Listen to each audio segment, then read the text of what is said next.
Hi everyone. Still, like we have already wasted a lot of time today, but I feel the time that we have left on, that we have still do we have in our hand for next few minutes for today. Like we can at least go through with the momentum of what we have left in last class, right? Couple of days back. So I believe we can start slowly while discussing the new things.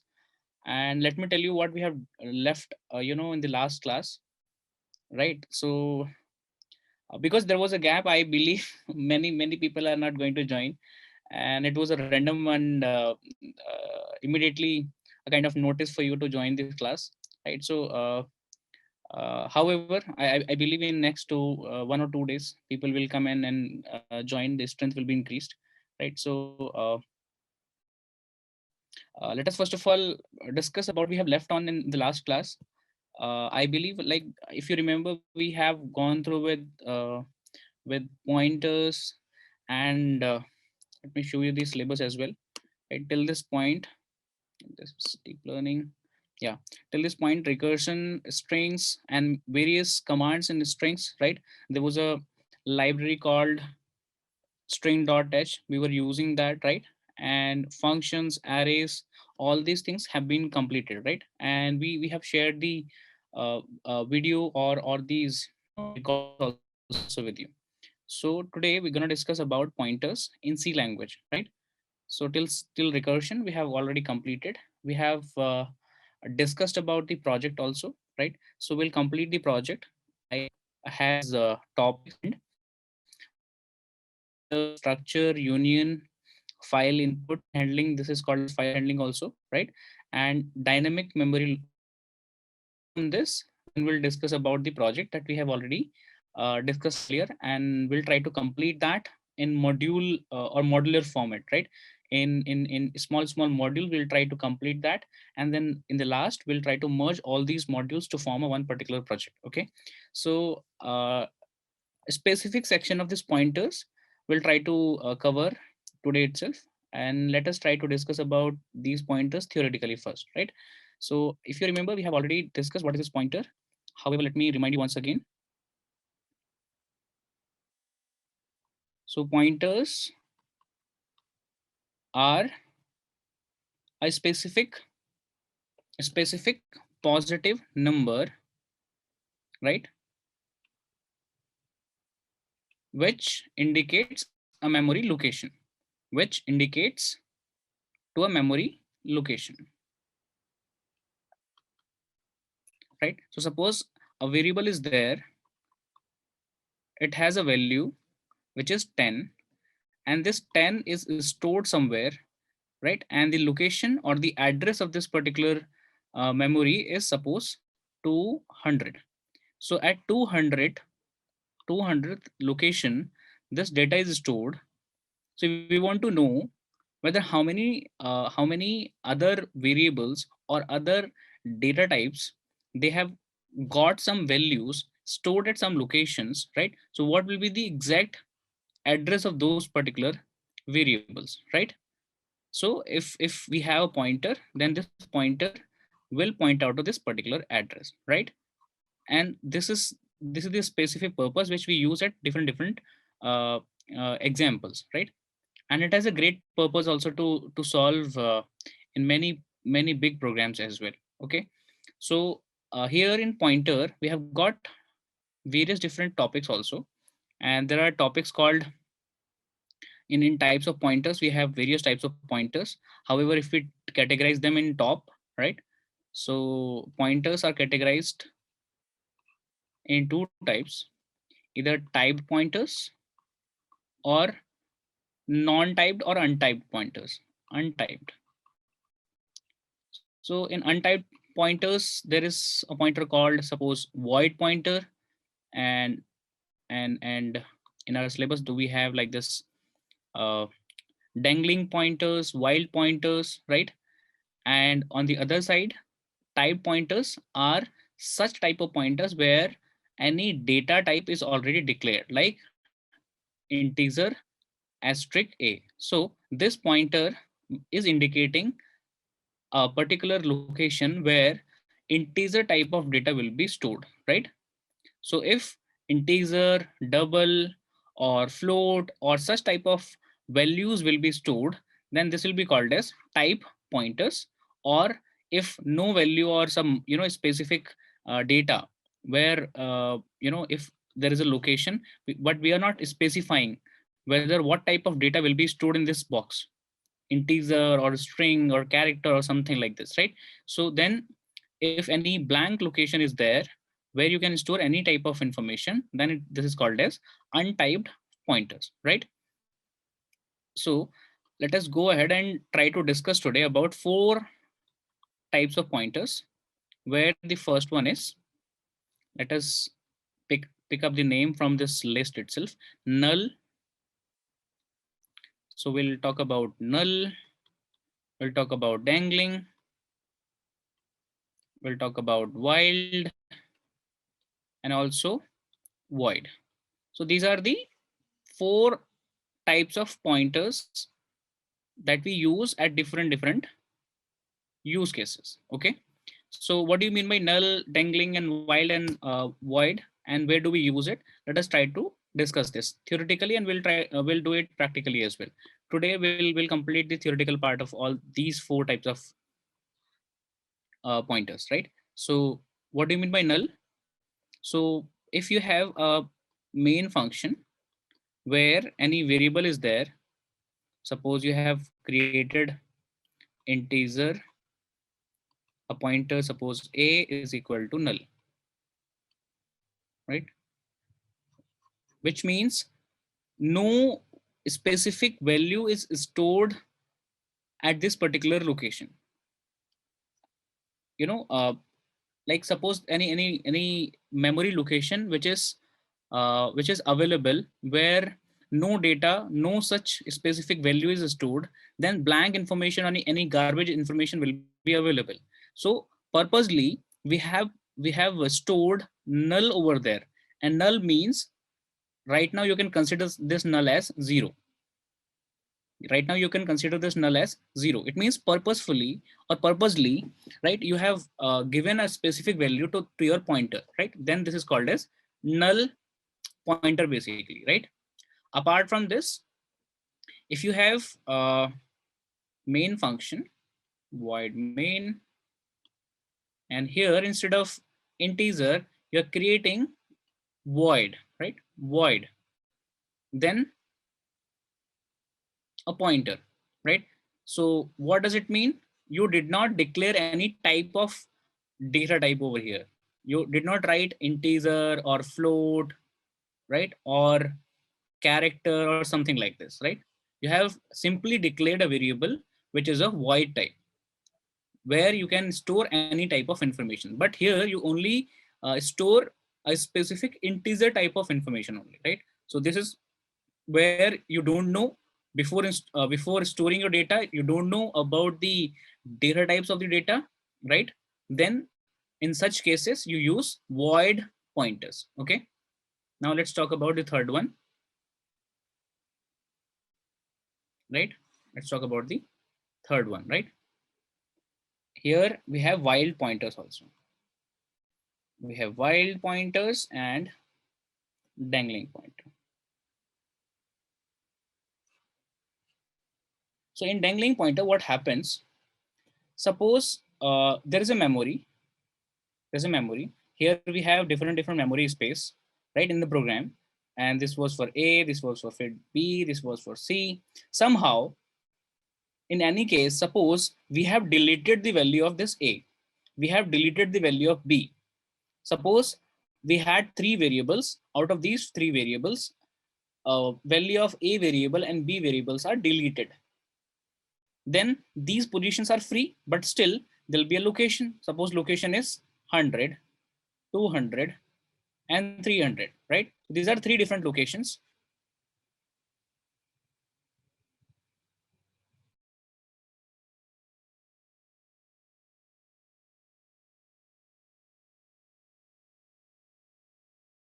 Sir आपकी आवाज नहीं आ रही।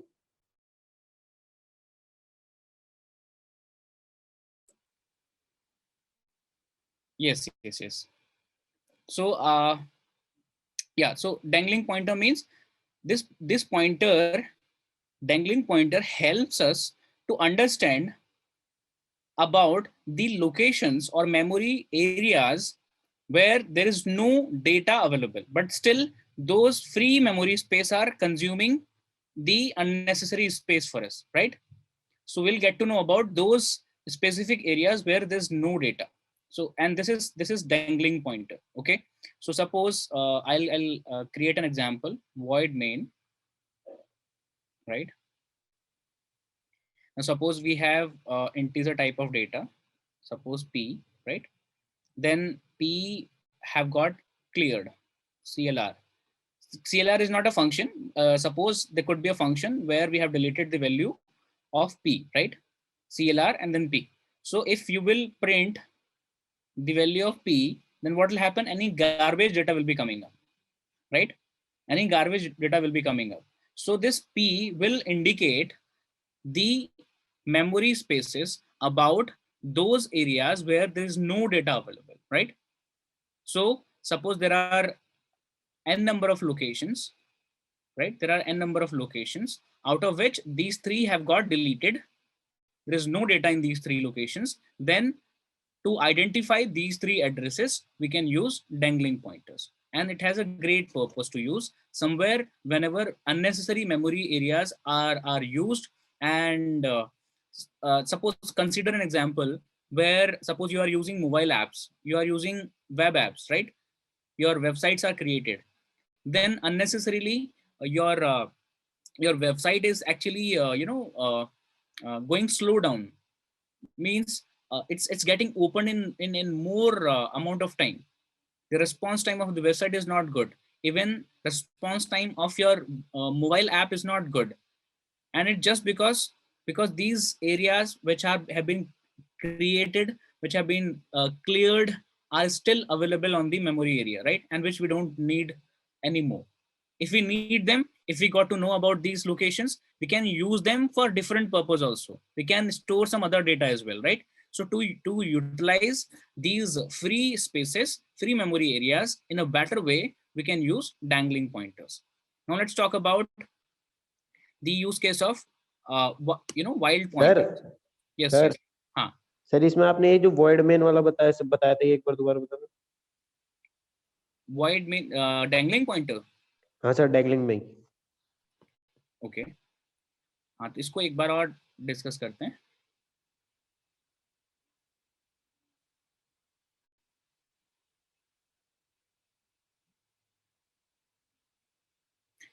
Suppose, let's take an example. We have these 6 locations. Here 1, 2, 3, A, B, C. These 6 values are stored. Now we have deleted this value, and this character. Still, in your memory, there are 6 spaces available. There was an address called, suppose 56, 59, 32, maybe 98, 76, 80, right? So these are the memory locations which we have available. So this dangling pointer will identify which out of these memory locations have got free, and these 3 locations will be identified, which will be 56, 59, and 76. And once we'll get to know about these locations, then we can either delete these locations, we can free up the space, either we can free up the space, or second thing is we can utilize these spaces. We can utilize these spaces. We can store some other information because these are the blank positions that we have, right? So this is a sir great अपन को ये purpose नहीं to पता लग use. सकता कि वहाँ पे क्या हाँ, लिखा हुआ है. ये अपन को क्या? ये पता नहीं लग सकता कि वहाँ पे क्या लिखा हुआ था पहले जो डिलीट हो चुका है. Once it is deleted, you cannot recover that data. It's a part of recovery software then, isn't it? Okay sir. You purposely deleted those things, isn't it? Yes sir. It's a part of recovery of your data, and that is a different story. Yes, it is possible. Not every time. We have to make the copy, or you would say, uh, we should have some cloning, mechanism of storing our data also somewhere else. If it is happening, then you, I mean, in this case, you have to actually devote more amount of space for your memory in double or triple memory location areas, right? But right now, because every program used to run on RAM, right? RAM means you have a specific RAM size only, maybe of 8 GB, 16 GB, something like that, right? So once your program is very long and there are multiple tasks which are happening, on parallel basis, so it is very difficult, or it is very important for us to utilize our memory spaces very, very smartly. And that's the reason where we should use all these type of pointers in our application. Is that okay? Yes, sir. Cool. So let's go ahead and try to discuss about wild. So suppose we have created a pointer. Let's take an example. Um, Void main. We have created a pointer of integer type, but we did not specify a value. We did not write anything like null or any specific value, like suppose 10, right? So we simply wrote this thing. That's it. So this variable will actually collect garbage, right? So while pointers are the specific type of pointers where no such declarations are available initially when they've been declared, right? So should we use them or not? That is the question mark then. So we should avoid such kind of practices where wild pointers will be used, right? Wild pointers are such pointers where initially no such specific values or no specific data is available, right? Just a definition is available, and then further, until or unless you are not going to use this variable or this pointer, till then any garbage data will be floating in this particular variable. Understood? Suppose there are 10 lines of code, and on 11th line, right, you are using a is equal to percentile of j, suppose, right? So till this moment, this program was executing 10 lines of code. A was floating, right, and it was free. So anything randomly or any garbage value can be coming in and stored in this particular location. Understood, right? So we have got to know about 4 different types of pointers, where we had discussed about void, wild, dangling, and and wait a minute.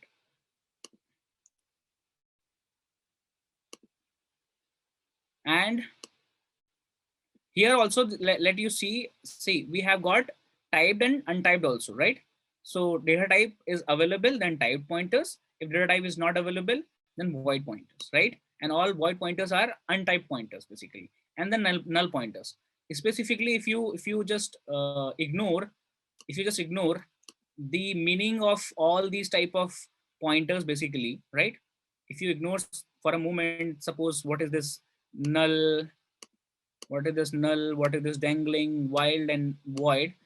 But if you just concentrate upon the definition of all of them, means the meaning of all of them, right, and the purpose of all of them in any particular program, it's a great purpose to use, right?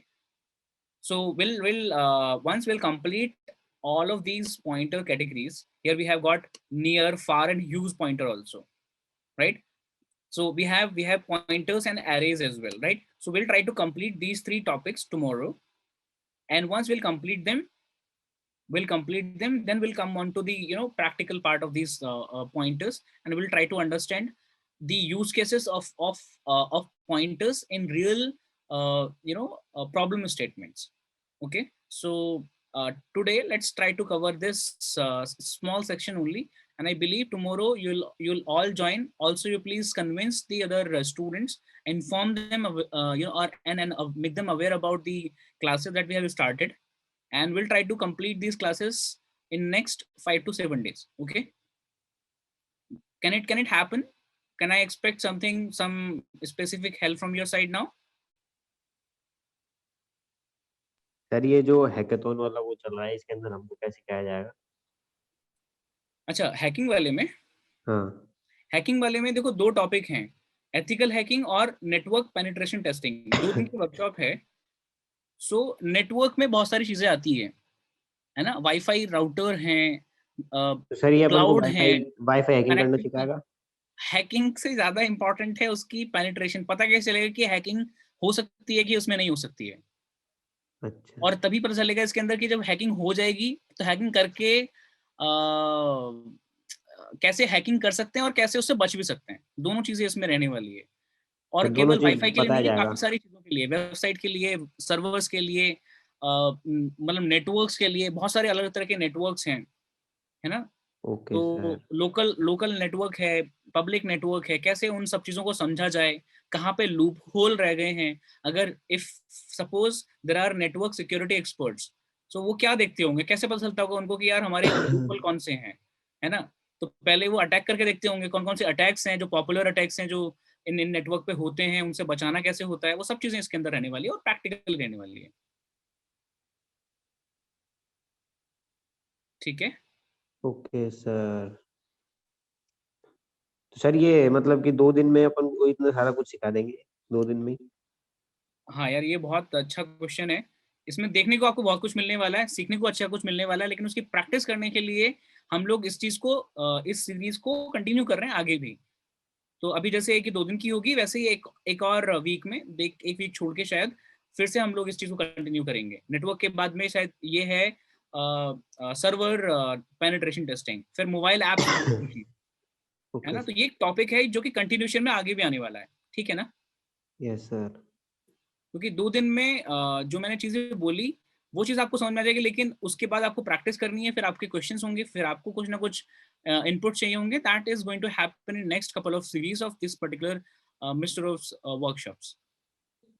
जैसा आपने देखा होगा, master class हुई थी हमारी एक micro services पे, फिर उसके बाद उसका प्रैक्टिकल अगली वर्कशॉप में हमने देखा, फिर हम लोग अगली कुछ और वर्कशॉप लेके आ रहे हैं एआई पे, आर्टिफिशियल इंटेलिजेंस पे, राइट। सो ये कैसे सारी वर्कशॉप आपस में जाके कनेक्ट होने वाली हैं, जिससे कि बच्चों को जो चीज सीखी वो आगे चल के किसी किसी और लेवल पे लेके जाए, और दूसरे जो यूज केसेस हैं उनको समझने में हेल्प करे। That we are doing. Okay sir. ठीक है। Yes sir. Any other question, Garvit, Ayush, Harsh, Lav, anybody else, any question from today's class? No sir. Okay then, so we'll meet once again tomorrow at the same time, 4 o'clock, right? We have shifted the timing.